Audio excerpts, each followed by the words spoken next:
পবিত্র নগরী মক্কায় হজ ও উমরা পালনে আসা মুসল্লিদের সুবিধার্থে কাবা শরীফের আঙিনায় তৈরি করা হয়েছে বিশ্বের সবচেয়ে বড় ছাতা।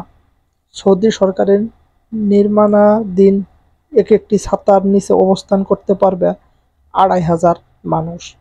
আরবের তাপদাহ থেকে সুরক্ষা দিতে এই ছাতাগুলো নির্মাণের পদক্ষেপ নেওয়া হয়েছে। প্রতিটি ছাতার ওজন প্রায় ১৬ টন। জানা গেছে হারাম শরীফের ওপরে ৮টি হাই টেকনোলজি সাইজের ছাতা বসানো হবে। এছাড়াও হারামের উত্তর পাশে বসবে ৫৪টি ছাতা। সবকটি ছাতা মিলে প্রায় ১৯,২০০ স্কয়ার মিটার স্থান জুড়ে ছায়া দেবে। বাস করা এই ছাতাগুলোতে থাকবে বড় ঘড়ি ও এইচডি স্ক্রিন। এই স্ক্রিনে হাজিদের জন্য থাকবে দিক নির্দেশনা।